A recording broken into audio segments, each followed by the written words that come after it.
Students, today I am going to discuss about a very important topic, upper motor neuron and lower motor neuron lesion difference.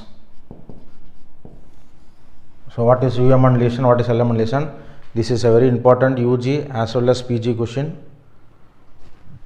So before going to that lesion, first we have to know what is upper motor neuron, what is lower motor neuron. Then only we will be able to understand the difference between the lesion of upper motor neuron and lower motor neuron. So just I will draw the diagram. So this is, let this be brain, motor cortex here, it travels up to the spinal cord. I am very weak in diagram, so adjust. So now it is very easy. So what is this called? So it will be going up to the anterior horn cells. I will draw the full structure so that you will be able to understand. Then from here,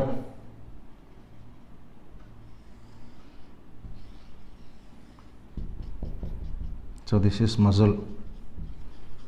So I again repeat, just concentrate, from the motor cortex up to the spinal cord. So corticospinal tract. So this is corticospinal tract or pyramidal tract. Now this corticospinal tract, this is called upper motor neuron. This one, lower motor neuron. What is this one? This is nothing but the nerve fiber supplying the muscle. And next important point, the next question comes, what is this black dot? This is anterior horn cell of spinal cord. So corticospinal tract starts from the motor cortex and ends in spinal cord, ends in anterior horn cells of the spinal cord, which is upper motor neuron. From the anterior horn cells of the spinal cord to the muscle, which is nothing but the nerve fiber. Otherwise, the nerve fiber starts from the anterior horn cells and ends in the target. The function of the nerve is supplying the muscle. So ends in the target muscle fiber. This is lower motor neuron. Now next common question that will be asked is, sir, anterior horn cells, whether this belongs to upper motor neuron or lower motor neuron, because that is the junction between the upper motor neuron and lower motor neuron. Just note it down. Anterior horn cells is a part of lower motor neuron. So lower motor neuron starts from there itself, anterior horn cells. So now I have told, now you will be able to understand. So this is up. So corticospinal tract is above. So upper motor neuron. The nerve fiber is below. So lower motor neuron. So tract is upper motor neuron. Nerve fiber is lower motor neuron. Anterior horn cells is also lower motor neuron. So now we are clear on that which is upper motor neuron, which is lower motor neuron, and hope you are able to even understand why upper motor, lower motor. That is very clear. Now next very important point, this upper motor neuron controls, see this arrow mark, controls, very important.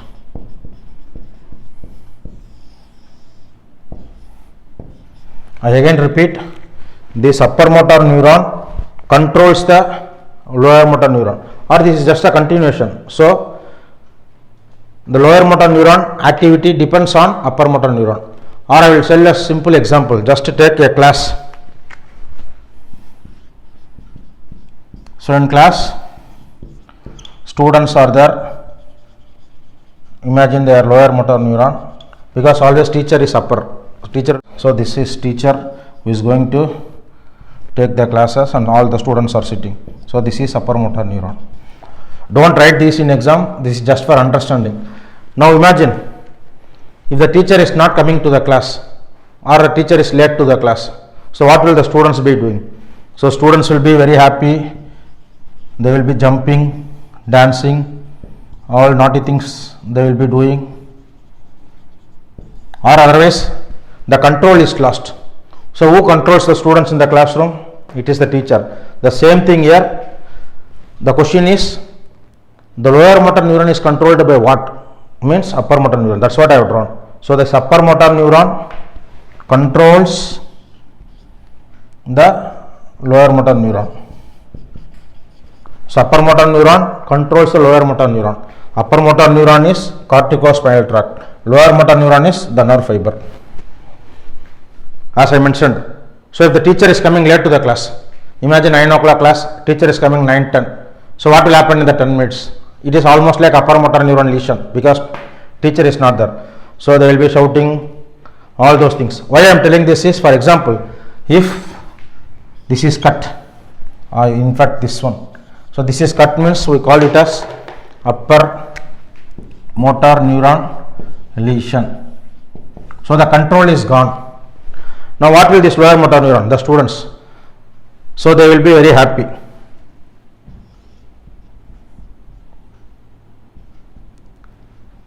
So the lower motor neuron will be very happy. So now I will just draw the difference between the upper motor neuron and lower motor neuron in a tabular column so that you can understand. So upper motor neuron lesion, lower motor neuron lesion.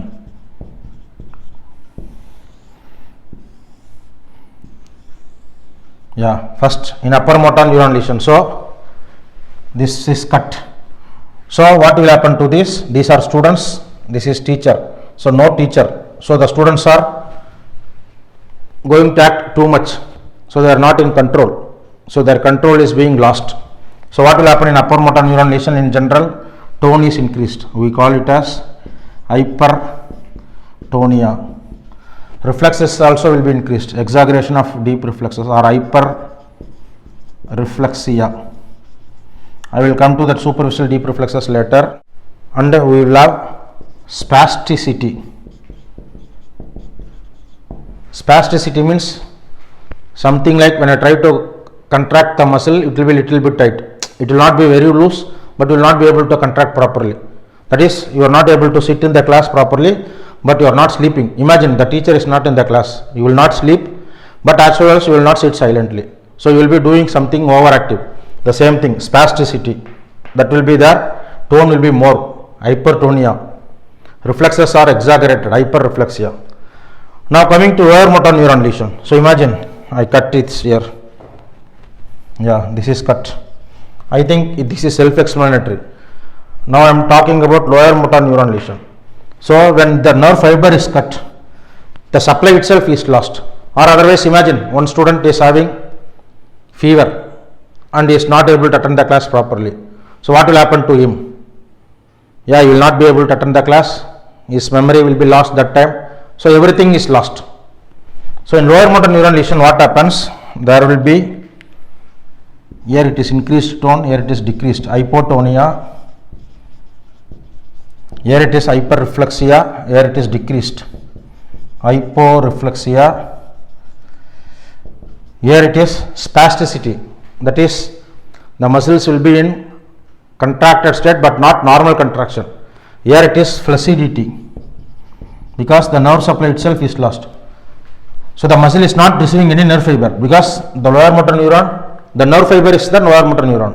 So the nerve itself is cut. Imagine biceps, musculocutaneous nerve. When I am cutting the musculocutaneous nerve, will the biceps contract? Nothing will be there. So the muscle will be like very flaccid. That is called flaccidity or flaccid paralysis. Here it is called spasticity. Then coming to atrophy, very important point. Atrophy is nothing but it is related to the muscle. So in both upper motor neuron lesion as well as lower motor neuron lesion, there will be atrophy. But where the severe atrophy will be there, you just think for some time. Here the nerve itself is cut. So the severe atrophy is seen here. Severe atrophy in lower motor neuron lesion, atrophy, which is called denervation. Denervation means nerve is cut. Denervation atrophy. So in MCQ if they ask denervation atrophy is seen in which lesion, the answer is lower motor neuron lesion. Here we call it as disuse atrophy. Here also the muscle is atrophied but not disuse atrophy. So here also the muscle is atrophy but not so much atrophy. Here it is very much plus. Here it is plus. So both upper motor neuron lesion, lower motor neuron lesion, and the muscle atrophy is there. But severe atrophy, which is called denervation, the nerve itself is cut. That is very important. Next, coming to fasciculations. So fasciculation will be seen in lower motor neuron plus. No fasciculation. in upper motor neuron lesion. So the reason I will tell, fasciculation is twitching of individual muscle fiber. So within the muscle, so normally in lower motor neuron lesion what happens? The muscle is completely flaccid. The nerve itself is cut. So muscle is not going to contract. So there is possibility of individual muscle fibers. The muscle fibers are the fibers present within a single muscle. So there are some twitching. So that fasciculation will be seen only in lower motor neuron lesion. Upper motor neuron lesion is not related to single muscle. It is a group of muscles. Upper motor neuron is the entire control. For example, this is corticospinal tract. It is not going to supply, the corticospinal tract not supplies the specific muscle. It is controlling the lower motor neuron. Lower motor neuron is nothing but the nerve. So each nerve supplies a specific muscle. So remember like that. So here the fasciculation will be seen. I told what is fasciculation. No fasciculation because this is group. This is supplying the target, individual muscle. So like that also you can remember. Now very important thing, Babinski sign.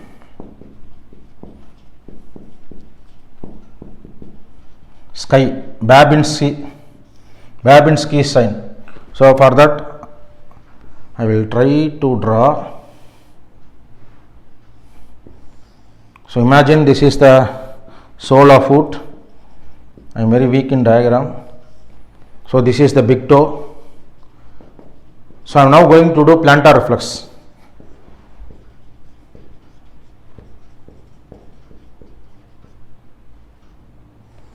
Already I told what happens to the reflex. They are exaggerated in upper motor neuron lesion. So reflexes are the reflex arc, afferent, center, efferent, target organ. Here the control is lost. So reflexes are also acting on its own, like how the students enjoy when the teacher is coming late or teacher is absent in the class. So the reflexes are also, I told, exaggerated. One of the reflexes I am telling, plantar reflex, what happens when I go from scratch from lateral to medial. So this will be the stroke. Usually what is expected is, so imagine this is my hand actually, but imagine this as a sole of foot because now I am not able to demonstrate. So what I will do, I will scratch with a blunt object, not so sharp thing so that I don't tear the skin. So what happens, I will be drawing like this, up, I will be coming like this, drawing like this up to this, and I will not complete it, I will stop here. So listen here. So I will be keeping there, this is the sole of foot from lateral up to this. What happens when I scratch, there will be flexion of the toes and plantar flexion. So the response will be, when I do like this, there will be flexion, that is normal. Plantar reflex is flexion of toes, including the big toe. But if the upper motor neuron is lesion, what happens when you are doing plantar reflex? When I scratch, instead of this is normal. I again repeat, plantar reflex. So I go from lateral, don't do it in the hand, you have to do it in the sole of foot. So I go from the sole of foot, lateral, come to the medial, and I will stop in the big toe. I will not continue down. So what happens? This is normal. But if you are having upper motor neuron lesion because of some causes, when I do like this, what happens? There will be dorsiflexion of the toe. Instead of going like this, it will go like this, and there will be upward movement, or we call it as fanning of toes. So see here, this is upper motor neuron lesion, this is normal. So I again repeat, when I do plantar reflex, this is normal, fanning of the toes and dorsiflexion of the big toe is Babinski sign positive. So Babinski sign positive,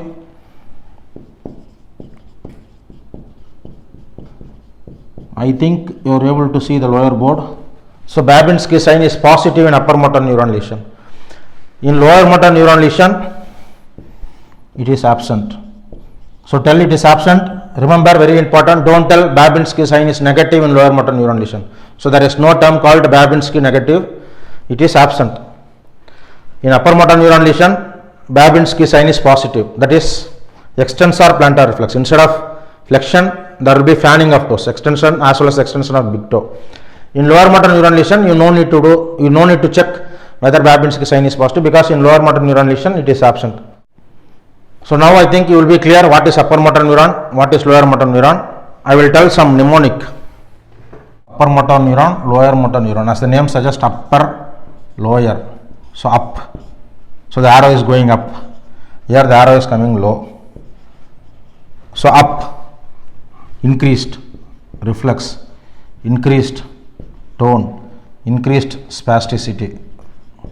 Here low, tone is hypotonia, reflex is lost, deep reflexes are absent, and flaccidity, the muscle is totally flaccid, it is not responding at all. And when you are coming to Babinski sign, here the plantar reflex, Babinski sign, here as I mentioned, all the toes goes up, that is positive, Babinski sign positive, here it is absent. So just upper, lower, so here all the toes is going to come down, here all the toes is going to go up. And regarding fasciculation, fasciculation will be seen here because it is within the single muscle fiber, here there will be no fasciculation.